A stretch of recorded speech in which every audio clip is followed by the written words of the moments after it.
오늘 말씀은 베드로전서 5장 7절로 10절까지입니다. 다 같이 읽겠습니다. 시작. 너희 염려를 다 주께 맡기라. 이는 그가 너희를 돌보심이라. 근신하라 깨어라. 너희 대적 마귀가 우는 사자같이 두루다니며 삼킬 자를 찾나니 너희는 믿음을 굳게 하여 그를 대적하라. 이는 세상에 있는 너희 형제들도 동일한 고난을 당하는 줄을 알미라. 모든 은혜의 하나님 곧 그리스도 안에서 너희를 부르사 자기의 영원한 영광에 들어가게 하시니가 잠깐 고난을 당한 너희를 친히 온전하게 하시고 굳건하게 하시며 강하게 하시며 틀을 견고하게 하시리라. 아멘. 하나님의 말씀입니다.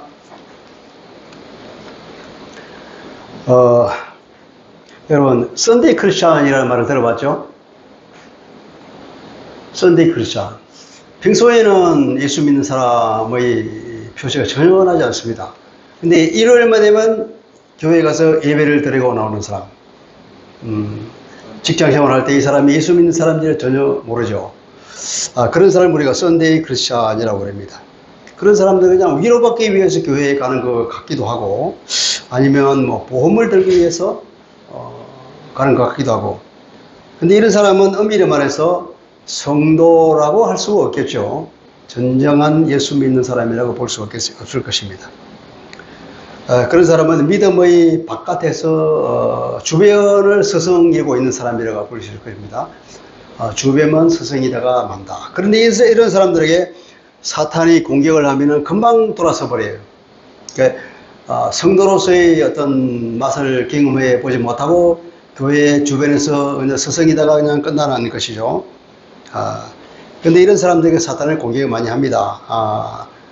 그 마음에 상처를 받게 못하고, 교회 가서 뭐, 상처받는, 쉽게 상처받는단 말이에요. 목사가 이렇다니, 장로가 그랬다는지, 뭐 집사가 나한테 뭐 어떻게 했다는지, 자기들끼리 밥을 먹었다는지, 이런 사소한 것에 그냥 마음이 틀어져서 교회를 안 나가게 되는 거죠. 그런 사람들은, 예수라는 맛을 본 적이 없기 때문에 쉽게 떨어져 나가죠. 그런 사람들에게 교회를 들어오지 못하게 사탄이 항상 방해를 하죠. 근데 예수 믿는 사람들에게도 사탄은 여전히 공격을 합니다. 예수를 믿는데도 불구하고 여러 가지 고난을 당하는 일이 많아요. 흔히 그렇게 말하죠. 예수 믿으세요, 복 받으세요, 그렇게 말하잖아요. 그렇게 얘기하면 우리가 말할 때 그 복이란 구원을 받는 그 누구도 경험하지 못한 놀라운 복을 얘기하는데, 세상 사람들은 그 복을 자기가 생각하는 수준의 복으로 생각한단 말이죠. 사업에 성공하고, 그죠? 부자가 되고 돈 잘 벌고 건강하고 뭐 이런 것들을 얘기하는 거예요. 현세적인 복. 현세적인 복들은 하나님이 보실 때에는 너무 유치한 거라, 차원이 낮은 거라. 그래서 그런 것들은 하나님은 중요하게 생각 안 하셔. 근데 문제는 우리는 예수 믿는 우리도 그것이 너무 중요하게 보여. 그래서 우리에게 많은 문제가 생기긴 하는데, 사실은 하나님께서 그 하늘의 그 영광을 생각하면 이 세상에 있는 것은 너무 유치하고 차원이 낮고 또 금방 없어져 버릴 거거든. 그러니까 하나님께서 우리에게 그런 것이 너무 신경 쓰지 마, 신경 좀 끄고 살아, 이렇게 말씀하시는데 참 우리가 그 귀가 열리지 않죠. 그래서 보면은 예수를 믿는다고 하는 것과 현세적을 복을 믿는다고 하는 것은 반드시 일치하는 것 아니라, 예수를 믿음에도 불구하고 오히려 현실적으로 더 복을 덜 받는 사람이 있는가 하면 오히려 더 고난 가운데 있는 사람도 많단 말이에요. 물론 예수 믿고 뭐 부자가 되는 사람도 있어요. 근데 이것이 예수를 믿어서 부자가 됐다, 그건 아니란 말이에요. 그건 별개로 우리가 예수를 믿는 것은 이 세상의 삶을 포함하여서 전인격적인 삶을 하나님께서 이끌어 가시기 때문에 어떻게 보면은 현실적인 복이 이 사람의 신앙생활에, 이 사람의 마음의 안식에 걸림돌이 될 것 같다 그러면 하나님께서 그걸 제거하신단 말이죠. 그래야 그 사람에게 더 복이 되는 거니까. 그렇죠. 그런 일이 있습니다. 자, 오늘 읽었던 말씀은 베드로 사도가 이 베드로 전서에서 마지막으로 권고하는 내용이라고 볼 수 있습니다. 그 말씀이 뭐라면 너희 염려를 다 주께 맡겨라, 이렇게 말하고 있어요. 자, 염려, 근심 걱정하는 거죠. 이 근심 걱정이라는 것이 참 인간의 삶에서 떠나지 않죠. 내가 어릴 때도 생각해보면 늘 부모들이 한 얘기 들어보면 근심과 걱정이에요. 그래서 내가 그 근심 걱정 언제 끝납니까? 에야, 근심 걱정이 끝날 일이 있나? 근심, 이거 끝나면 또 오지, 또 와. 늘 그냥 근심과 수심에 쌓여 있어. 이 문제가 해결이 안 돼. 해결하면 또 생기고 또 생기고 그래. 인생이라는 것은 염려의 연속 같아요. 끊임없이 걱정거리가 생깁니다. 왜냐하면 인간은 무능하기 때문에. 인간이 유능하면은 뭐 문제가 생길 때 착착착 해결하면 재밌잖아요, 오히려. 그런데 무능한 인간이 되다 보니까 문제가 올 때마다 그 문제에 눌려가지고 고통스러워 하죠. 제일 많은 걱정이 뭔 걱정입니까? 돈 걱정. 돈 걱정. 다음 달에 공납금 내야 되는데 돈이 없어. 걱정이 되잖아요.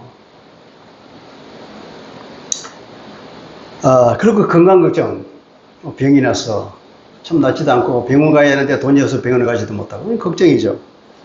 또 자녀 걱정. 자녀가 잘 돼야 하는데, 이게 뭐 사춘기가 되든지 부모 말을 안 듣고 뭐 게임에만 빠져있지. 아무리 말해도 말을 듣지 않지. 화가 나 집을 나가라 그랬더니 진짜 나가버리지. 참, 이게 자녀 걱정이 끝이 없죠. 또 사회생활을 하게 되면 사회생활에 만나는 사람들, 인간관계에서 또 많은 걱정이 생기잖아요. 인간관계가 원합지 못하면 만나는 사람들이 이렇게 나가면 불편한 관계에 있다 그러면 거기에 엄청 스트레스가 오는 거예요. 그거 정말 그건 그것 때문에 자살을 하는 사람 많이 생기잖아요. 이게 인간관계로 이런 걱정, 자녀 걱정, 건강 걱정, 돈 걱정, 끊임없이 우리에게 근심 걱정, 그 염려거리가 많이 생겨요. 우리가 죄성을 가진 인간이기 때문에 이런 걱정이 끊임없이 생기긴 하지만 또 한편으로는 사탄이 적극적으로 우리에게 그런 염려거리를 계속 갖다 줘. 하나님에서 떨어지라고, 하나님을 욕하고 떠나라고. 욥기에 보면 그렇게 나오잖아요. 사탄이 하나님께 뭐라냐, 욥을 시험해보라고. 그래서 하나님께 시험해봐. 욥을 얼마나 믿으면 좋은데. 그 시험해봤더니 욥이 막 완전히 그냥 급전직하로 떨어지잖아요. 재산 다 날아가라, 자녀 다 죽지, 병이 나가지고 막 기와장을 가지고 재에 앉아가지고 이렇게 막 피부를 막 긁어야 할 정도로 막 비참한 몰골이 돼버린 거예요. 자기 아내를 보고 아내가 당신이 믿는 그 하나님을 저주하고 떠나라고 그러면서 그 마누로 떠나버리고. 하나님을 저주하라고. 그 사탄이 시키는 얘기잖아요. 사탄이 하고 싶은 말이야. 그 아내를 시켜서 하는 말이지. 욥의 귀에 그렇게 들어가잖아요. 이게 만약 사탄이 하나님을 불신하고 하나님을 저주하고 떠나라고 우리에게 그런 염려와 근심, 걱정을 계속 갖다 주는 거예요. 근데 이 염려라고 하는 것이 그런 염려거리가 오더라도 사실은 우리가 그 염려를 알아야 되는데 계속 그 염려의 생각에 잡혀서 다른 생각할 여지가 없어.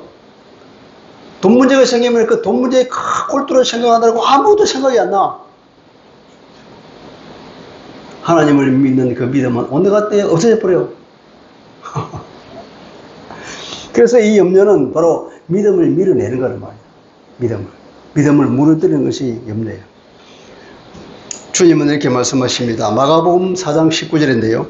세상의 염려와 재물의 유혹과 기타 욕심이 들어와서 말씀을 막아 결실하지 못하게 한다. 그래요. 자, 보면은 하나님의 말씀이 우리 속에 들어왔는데 우리 하나님의 말씀을 읽었는데 그 말씀이 우리 속에서 결실하지 못하게 방해하는 요소가 뭐냐 하면 세상의 염려, 그리고 재물의 유혹, 기타 욕심들. 사탄이 갖다 주는 게 재물에 대한 욕심과 탐욕이란 말이야. 그런 거고 또 하나가 뭐냐면 중요하게 세상의 염려. 세상살이 하면서 오는 아까 이런 돈 걱정, 건강 걱정, 자녀 걱정, 관계 걱정, 이런 여러 가지 염려를 통하여서 그 사람이 마음에 있는 말씀이 자라지 못하게 방해하는 거야. 그만큼 이 염려라고 하는 것이 우리의 믿음 생활에 치명적인 결과를 가져오는 거예요. 주님이 친히 건기에 우리에게 말씀하시고 경고하시는 거예요. 누가복음 21장 34절도 이렇게 말합니다. 너희는 스스로 조심하라. 그렇지 않으면 방탕함과 술 취함과 생활의 염려로 마음이 둔하여지고 뜻밖의 그날이 뜻과 같이 너희에게 임하리라. 그날, 마지막 날, 심판의 날이죠. 주님이 오신 그날이에요. 근데 그렇게 마음이 둔하여져서 지 마음대로 살다 보면 어느 날 갑자기 주님이 오신다? 그럼 어떡하려노? 그렇게 주님이 말씀하십니다. 그런데 마음이 둔하여지는 이유가 뭐냐? 이걸 들어보면은, 자, 방탕함, 술 취함. 누구나 그렇게 이해할 수 있죠. 그렇게 방탕하게 살고 술 취하고 살면 어떻게 주님의 재림을 생각하고 대비할 수 있겠어요? 그건 우리가 누구나 다 아는 일이잖아요. 그런데 여기에 생활의 염려라는 거 하나 보태는 거예요. 그러니까 이 생활의 염려라는 것이 사람이 마음을 둔하게 만들어서 전혀 영적인 삶을 살지 못하게 방해해줘서, 그러니까 방탕함과 술 취함과 동일한 요로 갖다 붙이고 있다니. 첫째, 방탕함. 둘째, 술 취함. 세 번째, 생활의 염려. 근심 걱정, 이것이 우리 마음을 둔하게 만드는 세 요소 중 하나로 주님이 언급하고 있어요. 그만큼 이게 우리 신앙생활에 있어서 치명적인 방해가 뭐냐? 이 염려단 말이에요. 근심 걱정하는 거. 그러니까 얼마나 사탄이 우리에게 염려거리를 주겠어. 너 계속 갖다 보면 그것만 물고 있어. 계속 그것만 생각하고 있어. 근심 걱정. 그러다가 하나님 없는 거 아무것도 없이 그냥 그렇게 살아. 마음이 둔하여지도록. 종말을 준비하는 삶을 살지 못하게 방해하는 거예요. 깨어지 못하는 것이 중요한 이유입니다. 우리가 주님께서 깨어 이르사. 주님께서 늘 말씀에 제발 깨어서 기도하라 그렇게 말해요. 마음이 둔하여져서 아무렇게 살지 말고 정말 깊이 생각해봐. 주님 오실 그날을 생각해. 깨어있어. 그렇게 말하는 거예요. 영적인 일에 무슨 일이 생기고 있는지 잘 봐. 하는 거예요. 정신 차리고 있으라고. 정신 차리고. 주님은 그래서 주님의 근거는 염려하지 말라고 그러는 거예요. 마태복음 6장 34절에서 25절부터 34절에 그렇게 말하잖아요. 그 긴 문장에서 주님은 결론이 뭐냐면 걱정하지 말아라. 하나님이 너희 아버지다. 너에게 필요한 모든 것을 이미 알고 계신 하나님께서, 전능하신 하나님께서 어찌 너희를 돌보지 않겠냐. 제발 그런 것에 걱정하지 마. 주님 우리 그렇게 말씀하시는 거예요. 근데 걱정하지 말라고 그러는데 이런 돈 걱정, 건강 걱정, 자녀 걱정, 관계 걱정, 이 걱정을 주님의 말씀은 이런 걱정이 오지만 걱정하지 마라. 하나님이 이미 아신다. 하나님 이미 다 아신다. 믿음이 작은 자들아. 그렇게 말해요. 걱정하는 사람들을 보고 주님이 뭐라고요? 믿음이 작은 자들아. 이게 믿음이 굳게 서지 못했다는 증거예요. 믿음이 굳게 서지 못하면 이런 사소한 것이 오면 그것을 붙잡고 막 발발발 뜬다는 거예요. 믿음이 없다는 증거지. 주님 그렇게 말씀하셔서 믿음이 작은 자들아. 하나님이 다 아시는데 그걸 네가 생각하지 않느냐는 거예요. 그러면서 그랬죠. 하늘의 새를 봐라. 들의 백합화를 보라. 걔들이 일하냐? 그런데 하나님이 다 먹이고 입히고 저렇게 화려한 옷을 입히시는데 하물며 너희일까 보냐 이렇게 말하잖아요. 하나님의 자녀인 너희들 하나님이 얼마나 자기 자녀를 알뜰살뜰히 보살피고 먹이고 그걸 하겠느냐 하는 얘기예요. 근데 그런 믿음이 우리가 없으니까 그 사소한 일에 걱정하고 근심한다 이 말이에요. 하늘에 계신 그분은 우리의 아버지라는 얘기예요. 아버지. 그분은 우리의 아버지는 창조자이세요. 우리를 구원하신 구원자이세요. 그분은 우리를 보호하신 보호자입니다. 우리에게 필요한 것을 공급하신 공급자입니다. 전능하신 하늘에 계신 우리 아버지가 있는데 왜 걱정하느냐 이 말이죠. 그래서 염려는 믿음의 문제라는 것입니다. 이 염려는 생각을 다 빼앗아갑니다. 다른 생각을 못하게 만들어요. 주님을 생각하지 못하게 만듭니다. 하늘에 계신 하나님을 생각하지 못하게 만듭니다. 믿음에 집중하지 못하게 만들죠. 그래서 주님과의 교제, 하나님과의 교제, 성령님과의 교제를 차단시킵니다. 그래서 우리는 고립됩니다. 하나님과 우리 사이에 어둠의 장막이 쳐져버립니다. 그러면 우리는 더 깊은 고립감에 들어가죠. 이게 악순환이 이루어지는 겁니다. 이 악순환의 시초가 뭐냐면은 염려, 걱정거리. 그래서 사탄은 우리를 공격할 때 끊임없이 염려거리를 가져다 줍니다. 그래서 사도는 뭐라고 공격합니까? 7절에 보세요. 주께 맡기라. 그 모든 면을 다 주님께 맡겨버리라. 다른 성경 보니까, 영어 성경 보니까 다 주님께 던져버리라. 그냥. 내가 가지고 있지 말고 다 주님께 던져버리니까 주님께서 받아서 다 알아서 하셔. 던져버리거나 다시는 생각하지 마라. 전능하신 그분께서 알았어. 가장 좋은 방향으로 처리하실 거야. 그렇잖아요. 나의 아버지신데. 그러면서 왜 그렇게 말하냐면 그 이유가 그가 너희를 돌보시기 때문에 그렇다. 하나님은 우리의 아버지, 자상한 우리를 돌보시는 아버지인데 그분께 맡겨버리지 왜 네가 능력도 없으면서 그걸 끌어안고 끙끙 앓고 있느냐 이 말이죠. 출애굽할 때 이스라엘을 돌보신 하나님을 우리가 기억해 봅시다. 출애굽할 때 그들이 나올 때 무슨 먹을 게 있었나요? 그들이 물론 나올 때 이거지고 막 먹을 거 싸들고 나왔습니다. 근데 그걸 며칠 먹겠어요? 한 보름 지났습니까? 다 떨어져서 굶어 죽겠다 난리 있는데 하나님께서 그때 뭘 내려줬습니까? 하늘에서 만나를 내려줬습니다. 그 사막의 길을 갈 때 목말라서 타고 죽겠다고 난리니까 반석에서 물이 나오게 했습니다. 그들이 아무리 길을 걸어도 신발이 따라떨어지지 않게 만들었습니다. 그래 아무리 가도 옷이 안 떨어져요. 40년을 지났는데도 옷이 안 떨어져. 신발이 안 떨어져. 이게 뭐 그 신발이 뭐 그렇게 질겨서 그랬습니까? 하나님의 능력으로 그렇게 해주신 겁니다. 그 사막에 땡볕에 갈 때 하나님께서 구름 기둥을 쳐서 그늘을 만들어 줬죠. 밤에는 사막이 얼마나 춥습니까? 불기둥을 통해서 따뜻하게 보살펴 주었습니다. 그렇게 그들을 알뜰살뜰 보살펴주고 먹을 것을 필요를 공급해주고 했잖아요. 그거 역사 가운데 분명히 나와 있는데 그걸 보면서 우리가 하나님을 믿고 다 염려를 하나님께 던져버립시다. 네. 그 하나님께 오늘도 변하지 않으십니다. 어제나 오늘이나 영원히 동일하신 하나님이라 그렇습니다. 그 출애굽 때의 하나님 여전히 지금도 살아계십니다. 하나님은 우리를 돌보신다는 거예요. 하나님 우리에게 관심이 많아요. 자기 자녀들에게는 엄청난 관심을 가지고 있어요.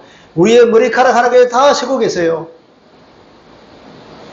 그런 믿음을 가집시다.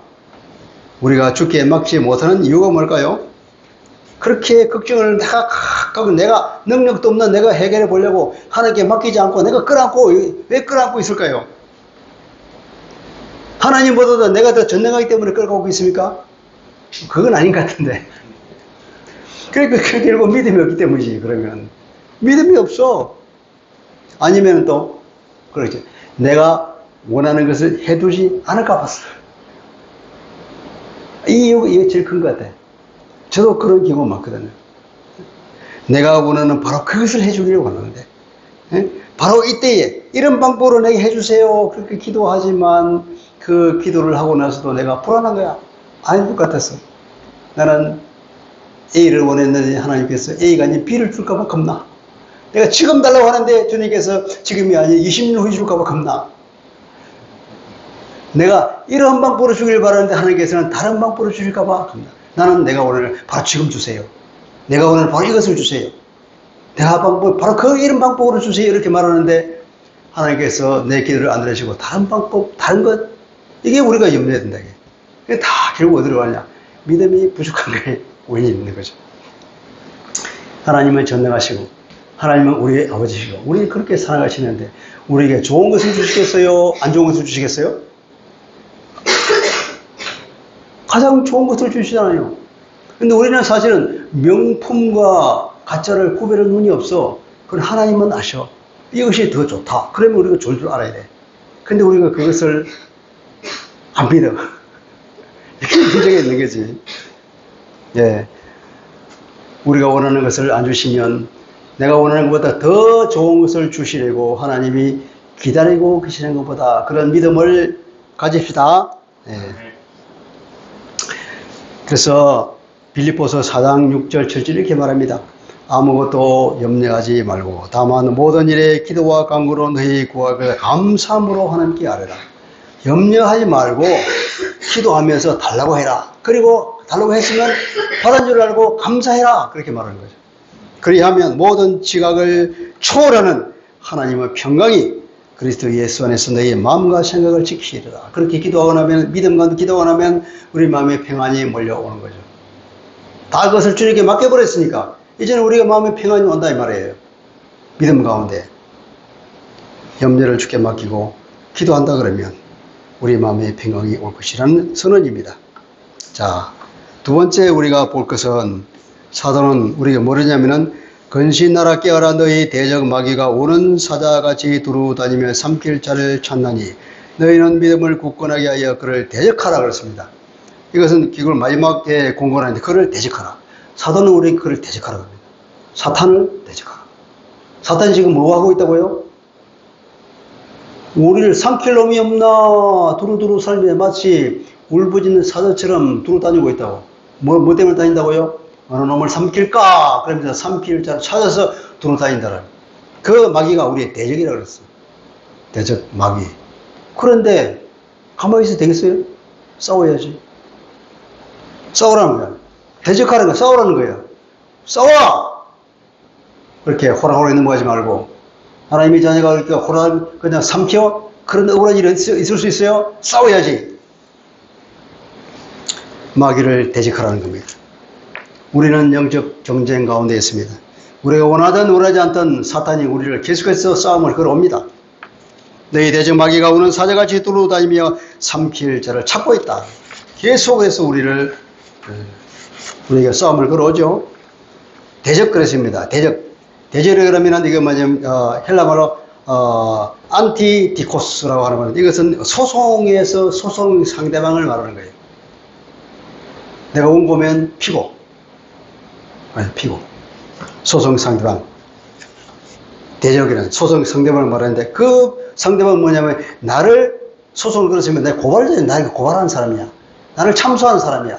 나에게 고발을 걸고 나를 참소하고 하는 그게 뭐냐면 사탄이라. 사탄은 우리를 고발하는 사람이야. 우리가 조그만 죄가 있으면 너 그 죄 짓지. 그렇게 말해요. 네 같은 게 무슨 예수 믿는 사람. 그렇게 말해요. 사탄이 늘. 우리의 사소한 잘못을 가지고 계속 우리를 고발하고 참소한단 말이죠. 그게 사탄이에요. 이게 대적자란 말이에요. 또 마귀라고 그랬죠. 마귀는 디아볼로스라는 얘기인데 디아볼로스란 말은 어디서 나오냐? 디아발로에서 나온 말인데 디아발로는 뭐냐? 비난하다, 참수하다, 중상 모략하다 이런 말이에요. 그러니까 디아볼로스라는 마귀라는 것은 뭐냐면 그 뜻이 그냥 비난하고 참수하고 중상 모략한 놈이야. 참소자, 중상 모략자야. 그걸 우리는 사탄이라고 그러죠. 요한계시록 12장 10절에 보면 우리 형제들을 참소하던 자, 곧 우리 하나님 앞에서 밤낮 참소하던 자가 적혀놨고 그러죠. 밤낮 참소하던 자. 이 사탄이 오늘도 우리의 귀에 대한 속삭입니다. 끊임없이 우리를 참소합니다.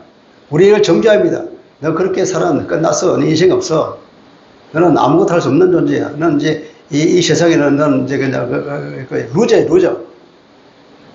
너는 아무 힘도 없어. 네가 능력이 있다고 계속 그렇게 속삭이는 거야. 너는 아무것도 할 수 없어. 그렇게 계속. 그러면서 난 죽어 차라리. 죽어버리는 게 나을 거야. 그러면서 자꾸 몰아가는 거예요. 모든 사람, 자살하는 모든 사람이 다 자기가 배정진에 자살하겠습니까? 끊임없이 그 심령과 마음, 귀에다가 사탄이 속삭이는 거지. 사탄이 말하는 걸 믿지 알아채지 못하고 그냥 죽는 거예요.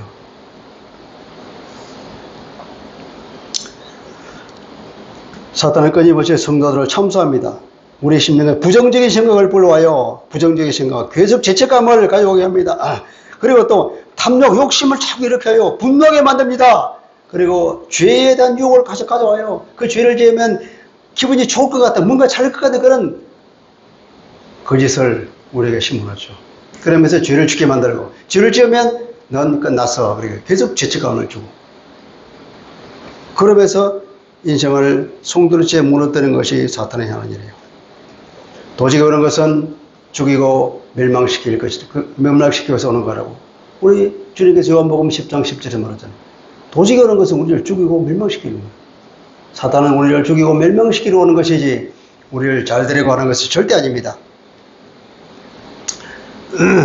누가복음 22장 31절에 보면 시몬아 시몬아 보라 사탄이 너희를 밀가부로 타려고 여호와였으나 내가 너를 위하여 네 믿음이 떨어지지 않기를 기도하였노니 너는 돌이킨 후에 내 형제를 굳게 하라.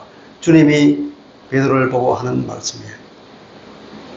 시몬아 시몬 베드로, 사탄이 너희를 밀가부로 타려고 요구했다. 그러나 내가 기도해서 그렇지 못하게 방해했다. 그러니 네가 이 사탄의 유혹이 끝나고 벗어나거들랑 돌이키고 어떻게 내 형제를 굳게 하라. 수제자 베드로에게 주님 그렇게 말씀을. 그런데 베드로가 어땠습니까? 심하게 넘어졌잖아요. 주님을 3번이나 부인하고 저주하면서 부인하고 맹시하면서 부인하고 그런 어처구니 없는 일을 당했죠. 그러나 주님께서 기도하셨기 때문에 결국 그는 돌이켰습니다. 심히 울고 통곡하고 회개하고 돌이켰죠. 다 주님의 기도 때문에 살아난 것인데 어쨌든 이렇게 사탄이 할 수만 있다면 주님의 추제자까지도 무너뜨리려고 달려들었던 거 아니에요? 내가 예수제도 단에 가서 훈련을 받아보니까 거기서는 그렇게 말해요. 이런 생각이 들어올까는 그걸 떨쳐버려. 그리고 오히려 그 생각과는 반대로 행동해라. 그걸 반대정신이라고 해요. 반대정신. 우리는 반대정신을 고양합시다. 반대정신을 가지고 행동합시다. 그래요. 사탄이 이렇게 우리를 유혹하면 반대로 행동하라. 반대로.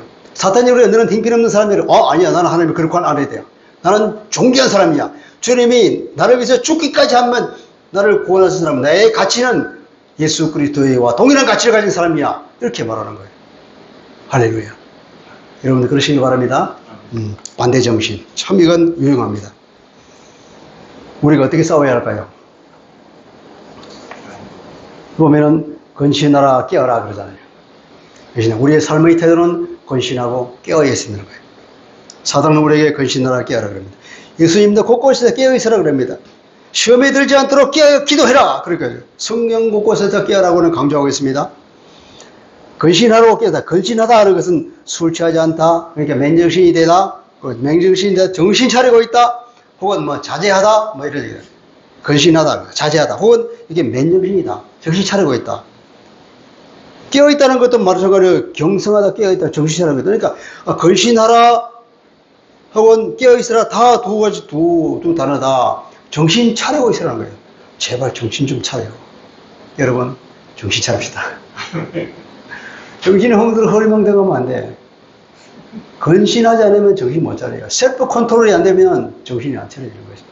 세상에서 무수한 잡다한 소리들이 들리고 사탄이 온갖 걱정, 걱신거리들이 가져오고 나를 공격하는데 정신 차리지 않으면 완전히 촌이 나고요. 정신이 뺏겨가지고 완전 정신 나간 사람이 돼버린단 말이에요. 정신을 똑바로 차리고 무슨 일이 일어나는지 눈 부릅뜨고 보라는 거예요. 그래야 우리가 다음 행동을 어떻게 할 것인지 안다 그 말이죠.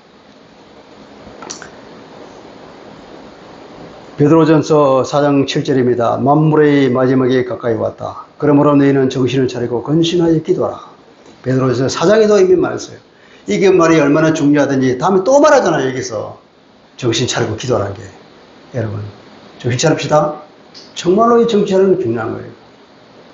얼마나 많은 무수한 잡다한 소리들을 우리 속에 기울이며 우리가 정신 차리지 못하게 못하는 막 휘청거려서 그냥 제 마음대로 살아가도록 혹은 근심 걱정 가운데 휩쓸려서 그냥 스스로 무너지도록 만듭니까? 사탄이. 정신 차리지 않으면 휩쓸려 갑니다. 홍수처럼 우리에게 몰려오는 거죠. 이 영적 전도에서 제일 첫 번째 정신 차립니다. 사탄은 우리를 온갖 염려거리를 갖다 주죠. 그리고 유혹과 거짓말을 하잖아요. 온갖 유혹과 거짓말로 우리를 죄를 짓게 만듭니다. 그리고 질병을 가져오기도 하죠. 심지어는 사고까지 일으킵니다. 이렇게 다양한 사탄의 공격이 우리 앞에 놓여 있는데 이 하나하나들 우리가 어떻게 해야 될까? 사탄을 우리가 공격하라는 거예요. 사탄을 대적하라고 그러죠. 대적하다 안 하면 대항하다 말이에요. 저항하다. 사탄이 우리에게 어떤 공격을 했을 때 그래요 그래 고소를 가지고 넘어가는 게 아니라 저항하라는 거예요. 아니 사탄이 우리를 죽이려고 그렇게 하는데 내가 그렇게 고소해 죽는데 당연히 저항해야지. 반대로 행동해야지. 반대정신으로 사시기 바랍니다. 마귀를 대적하라 그랬죠. 마귀를 대적하는 방법은 아까 주님께 맡겨버리는 거예요. 거신 걱정이 올 때 주님께 맡겨버리는 거예요. 반대정신으로 살아요.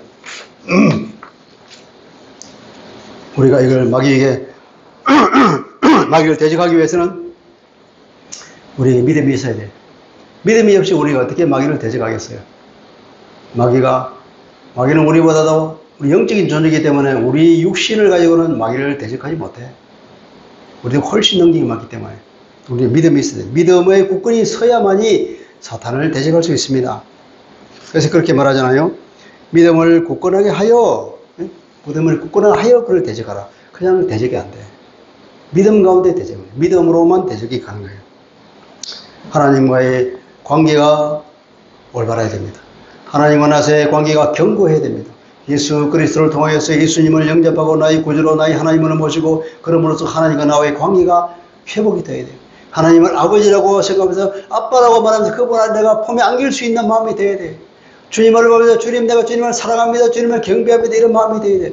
그렇게 주님과 나서의 성삼위 하나님의 관계가 허물없이 돼야 돼요. 내 안에 성령님께 성령님 내 안에 오셨습니까? 나를 충분하게 채워주시고 나를 이끌어주시고 이렇게 스스로 없이 내가 말할 수 있는 상태가 돼요. 하나님과 나의 관계가 끌어오면 그런 말이 나옵니까?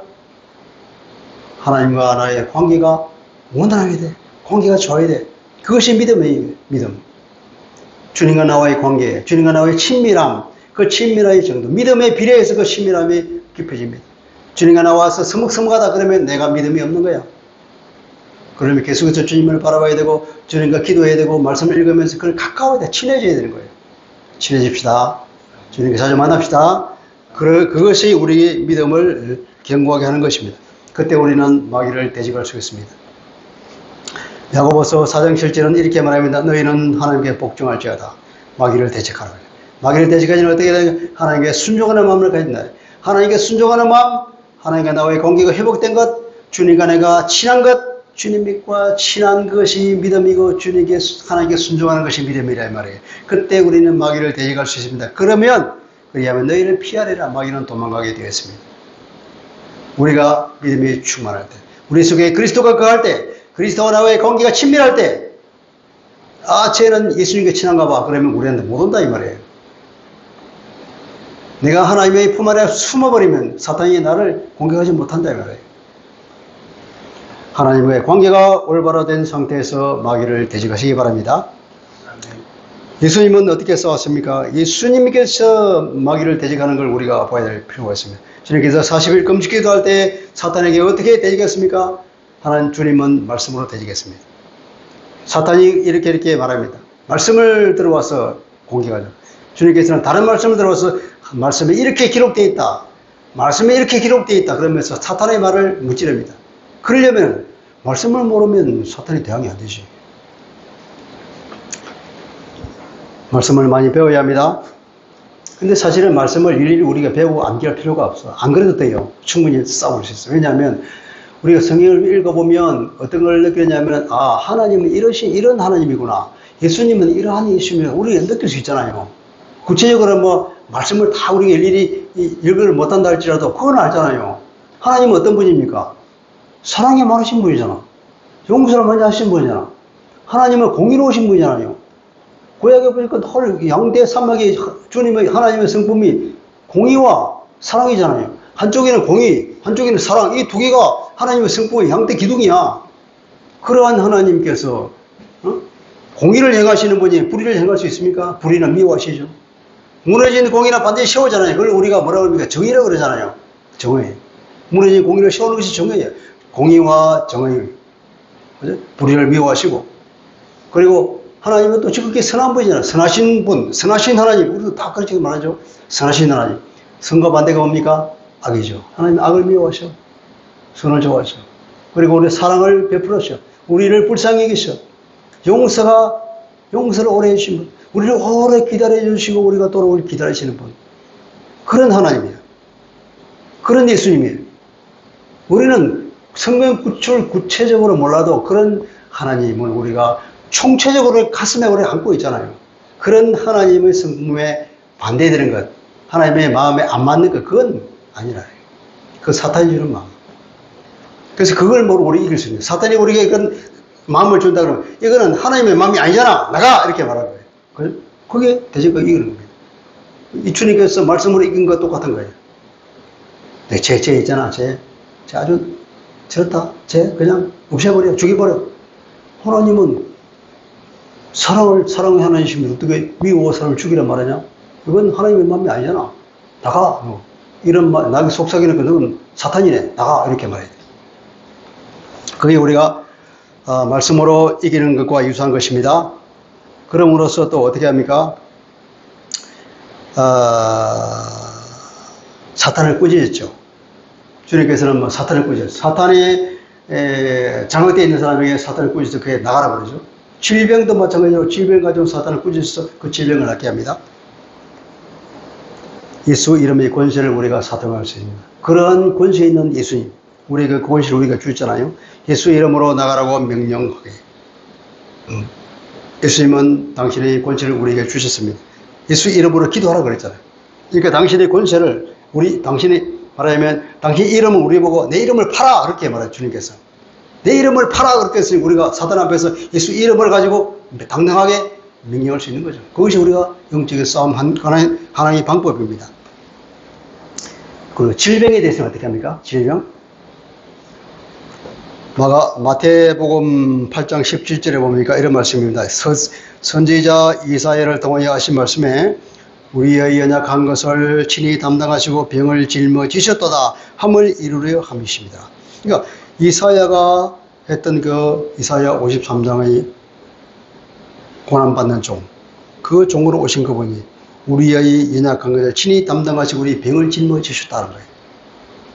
주님께서는 사도 마태를 통하여서 이렇게 말씀합니다. 주님은 우리의 연약한 것을 짊어지셨어요. 우리의 질병을 다 짊어지고 십자가를 통해서 우리의 죄뿐 아니라 우리의 연약한 것, 우리의 질병까지도 다 짊어지고 가셨음을 믿으시기 바랍니다. 그러니까 그 예수의 권세를 사용하면 된다 이 말이에요. 주님이 우리의 연약한 것과 우리의 질병을 다 짊어지고 가셨습니다. 그런데 내게 이 질병이 웬일입니까? 내게 이 질병을 가져오는 사탄아 예수 이름으로 명령한다 떠나가라 이렇게 명령할 수 있습니다. 예, 그 질병에 대해서도 마찬가지로 그런 주님의 사역의 십자가 사역을 우리에게 선포하고 어둠을 몰아내고 질병을 치유하시기 바랍니다. 자, 이렇게 우리가 영적 싸움을 하라고 말하면서 우리에게 격려를 하고 있어요. 사도가. 우리가 이 영적 싸움을 할 때에 우리가 든든히 기댈 수 있는 두 가지가 있는데 하나는 뭐냐면 9절 보십시오. 자, 너희는 믿음을 굳건하게 거를 대적하 이는 세상에 있는 너희 형제들도 동일한 고난을 당하는 줄을 아니라 너희만 고난을 당하는 것이 아니라 나만 당하는 것이 아니야. 세상에 있는 모든 성도는 동일한 고난을 받고 있어. 오고 오는 모든 세계에 믿음의 모든 우리의 선배들도 똑같이 이런 동일한 고난을 당해서 나만 당하는 것이 아니야. 그러니까 이게 격려가 되는 거예요. 나만 당하는 것이 아니구나. 그리스도이면 당연히 당하는 것이네. 그러면 길을 쓰고 이겨야지. 목숨 걸고 싸우자. 그런 전의가 내 속에 불타지 않겠습니까? 이렇게 말해요. 나뿐 아니라 모든 믿음의 동료들은 이런 동일한 고통을 당한다. 싸워 이기라. 그 사람 다 싸우고 이겼다. 예수 이름으로. 할렐루야. 그 다음에 뭡니까? 우리는 하나님의 자녀가 아니냐 이 말이에요. 하나님의 자녀. 그러니까 하나님이 우리를 도우신다. 10절 보십시오. 은혜의 하나님, 모든 은혜의 하나님, 모든 온갖 종류의 은혜를 우리에게 주시는 그런 하나님, 그죠? 곧 그런 하나님은 그리스도 안에서 너희를 부르사 자기의 영광이 그리스도 예수 안에서 자기의 영원한 영광으로 우리를 부르신 그분, 그 모든 은혜를 아낌없이 주시는 그 하나님께서 우리를 어떻게 하신다고? 우리를 이기게 하실 것이다. 이기게 하실 것이다. 지금 너희는 잠깐 고난을 받는다. 우리가 고난받는 것은 잠깐이다. 영원한 안식에 비하면 그건 잠깐이야, 잠깐. 잠깐은 고난을 당한 너희를 어떻게 하신다고요? 그는 첫째, 온전하게 하시고, 두 번째, 굳건하게 하시고, 세 번째, 강하게 하시고, 네 번째, 견고하게 하시리라. 여러분, 온전하게 하시고, 굳건하게 하시고 다릅니까? 강하게 하시고 다르고, 견고하시고 다른 말일까요? 동일한 말 아니에요. 그냥 너를 강하게 해서 이기게 만든다. 이기게 하실 거야. 그 사탄? 문제 없어. 주님께서 너를 강하게 하셔서 이기게 할 거야. 그게 온전하게 하시고, 굳게 하시고, 강하게 하시고, 견고하게 하시고, 이 뭐, 사중으로 말이에요. 사중으로. 사중으로 우리를 격려하는 말이에요. 이 말은 뭡니까? 반드시 사탄의 공격을 이긴다. 이기도록 해주신다. 걱정하지 말아라. 너는 하나님의 자녀가 아니냐. 우리가 하나님의 자녀이다. 나만 나가는 고통이 아니다. 이 두 가지 격려를 통해 우리는 능히 목숨 걸고 사탄과 싸워 이길 수 있습니다. 할렐루야. 여러분, 염려가 뭐라 그랬죠? 염려는 마음을 둔하게 하는 것입니다. 믿음의 삶을 살지 못하게 우리를 방해하는 요소입니다. 우리를 믿음에서 망하게 하려고 사탄이 우리 마음에 넣어주는 것입니다. 곧 염려라고 하는 사탄의 공격입니다. 그것을 우리가 어떻게 한다고요? 그 사탄의 대적하는 방법은 그것을 하나님께 맡겨버리는 겁니다. 내가 가지고 끙끙거리지 말고 하나님께 맡겨버리려고 한다는 다시는 생각하지 않는 것입니다. 하나님은 우리를 돌보신 우리 아버지이기 때문에 그렇습니다. 자녀에게는 특권이 있습니다. 이런 특권이 우리에게 있는 거죠. 하나님께 다 맡겨버리십시오. 마귀는 다른 공격을 합니다. 온갖 유혹과 거짓말로 우리를 공격하고 하죠. 하와를 유혹하여 속인 그 마귀, 지금 다 똑같은 방법으로 우리를 유혹하고 속이고 있습니다. 사탄은 우리를 직접 공격을 잘 안 합니다. 스스로 무너지게 만들어요. 그때 우리는 어떻게 해야 된다고요? 정신 차려야 됩니다. 그리고 마귀를 대적합니다. 대적한다는 말은 정한다는 거예요. 그 거짓말과 유혹에 넘어가지 말고 오히려 반대로 행동하는 것입니다. 말씀으로 대적하고 하나님의 성품으로 대적하고 예수 이름의 권세를 사용하는 것입니다. 이 대적의 병은 첫째, 하나님께 맡겨버리고 더 이상 생각하지 않기. 두 번째는 반대 정신을 가지고 반대로 행동하기. 세 번째로는 하나님의 말씀을 선포하고 하나님의 성품을 선포하면서 밀어내기. 또 예수의 이름의 권세를 사용하는 것입니다. 여러분, 무슨 염려가 있습니까? 다 우리 주님께 던져버리고 다시는 생각하지 마십시오. 여러분, 어떤 고난을 겪고 있습니까? 모든 성도들은 다 크고 작고 간에 알게 모르게 다 고난을 받고 있습니다. 나만 당하는 것이 아닙니다. 그리고 나는 하나님의 자녀로 하나님의 보호를, 절대적인 보호를 받고 있어요. 반드시 하나님께서 내게 이런 능력을 주셔서 능히 사단을 이기게 하실 것이라는 믿음을 보이시기 바랍니다. 그리고 우리는 반대로 행동합시다. 염려가 있습니까? 하나님께 던져버리십시오. 하나님은 나의 아버지입니다. 유혹과 거짓말이 있습니까? 사탄이 우리에게 유혹으로 거짓말을 하면 어떻게 합니까? 반대로 행동하십시오. 반대로. 부정적인 생각을 합니까? 긍정적인 생각을 하십시오. 나를 무너지게 하는 수록이 있습니까? 오히려 반대로 생각하십시오. 나는 하나님의 자녀라는 자부심으로 사탄을 대적하십시오. 질병이나 사고가 있습니까? 예수 이름의 권세로 선포하고 명령하고 떠나가라고 하십시오. 이것이 사도가 우리에게 권고하는 이 마지막 시대를 사는 영적 전쟁에서 승리하는 방법입니다. 모두가 다 승리하여서 기쁘게 주님을 맞이하는 그날까지 우리가 힘있게 싸웁시다. 기도하겠습니다. 좋으신 아버지, 오늘은 우리 베드로전서에서 베드로 사도 우리에게 마지막으로 권고하고 있는 영적 전투에 대해서 들었습니다. 그렇습니다. 우리는 알게 모르게 내가 원하든 원하지 않든 끊임없는 영적 전투가 되어오고 있습니다. 계속해서 사단은 우리를 넘어뜨리고 공격하고 있습니다.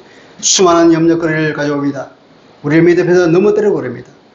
우리가 온갖 종류의 질병을 가져오고 온갖 종류의 나쁜 생각을 가지게 만듭니다. 주님, 그럴 때마다 우리가 굳건히 믿음에 있어서 사단에 대적하여 이기게 하여 주실 줄 믿습니다. 하나님은 우리의 아버지고 또 우리를 돌보시는 분입니다. 우리 모든 염려를 주께 맡겨버리고 다시는 생각하지 않고 사탄이 우리가 온갖 부정적인 생각을 주더라도 우리는 오히려 반대로 생각합니다. 긍정적으로 생각하고 하나님의 성품과 하나님의 말씀으로 대적하여 이기게 하시고 우리의 모든 질병과 사고까지도 예수 이름의 권세를 소유해서 어둠의 실을 대적하여 이길 수 있는 하나님의 놀라운 자녀로서 승리하는 우리가 될 수 있도록 늘 주님 우리를 돌봐주시고 이끌어 주옵소서. 예수 그리스도 이름으로 감사하며 기도합니다. 아멘.